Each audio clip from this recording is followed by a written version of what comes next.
शरीर में कहीं हुए गैस एहार निराकरण कौन? वर्तमान समय रे गैस्ट्रो समस्या बढ़िबारे लागिलानी। पिलारू वृद्ध समस्त को गैस्ट्रो समस्या रहुछि।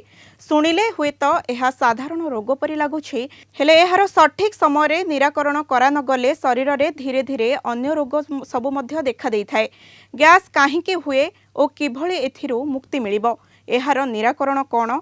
प्रतिदिन कौन सबु अभ्यास कले गैस समस्या हेबनी? ए समस्त दिगरे अपोलो मुख्य हॉस्पिटल रो गैस्ट्रो विशेषज्ञ डाक्टर सुदीप्त कुमार स्वाई सह अधिक आलोचना करिसेंती आम बेंगालुरु रिपोर्टर गोविंद बारिक।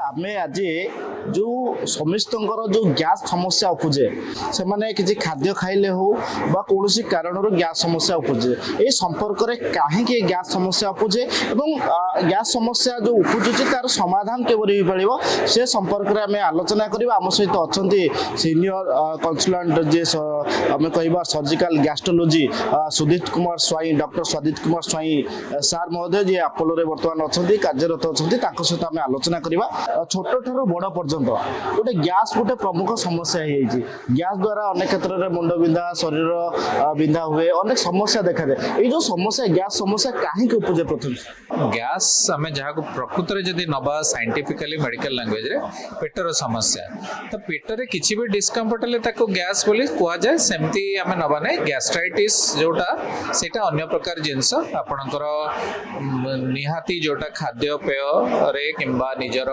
स्ट्रेस लगी हो किंबा आपन शरीर में किसी अन्य असुविधा थाई जेपरी कैंसर प्रथम अवस्था रे से सबू लगी जो सिम्पटम हुए ताको आम साधारण लैंग्वेज रे गैस कही था।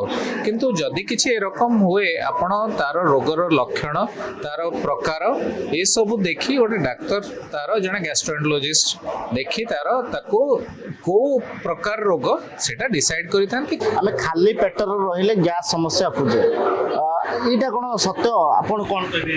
फास्टिंग जोटा उपवास करूथिले हमर नीति नियम रे अछि सेटा किछि खराब नय, एटा उल्टा हमर इंटेस्टाइन को रेस्ट दबा। किंतु हमें जदि नियमित भावे एमती करबा सकाळे खाई संध्या रे खाइबा हमको खाली पेट रे रही हमें तादरे काम करबा ताहाले सेटा हमर देह प्रति एवं स्टमक प्रति भलो नय।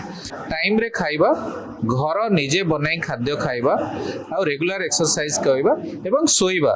राती आपण जते हमर जो अभ्यास थिला पुराना लोक मानकर राती 9टा पूर्व सोइबा एवं सकाळ 5टा उठिबा ये अभ्यास सबुठारु भल अभ्यास। तेणु खाद्य एक्सरसाइज आउ सोइबा ये तीनटा जिनस को आपण ठीक भाबे जदि करिवे आपनकर रोग होबने। सुदीप्त सर कहूतले जे खाद्य आउ सोइबा आउ पानी एवं एक्सरसाइज द्वारा ही समस्या समाधान हो पारे। जदि आम निजे को निजे सुरक्षा करि परिया निजे को निजे सचेतन करै परिबा तेणु ये गैस समस्या केबे भी उपजीव नाही ताको भाषा रे। वीडियोग्राफर दिलीप कुमार गोविंद बारिक, कलिंग टीवी।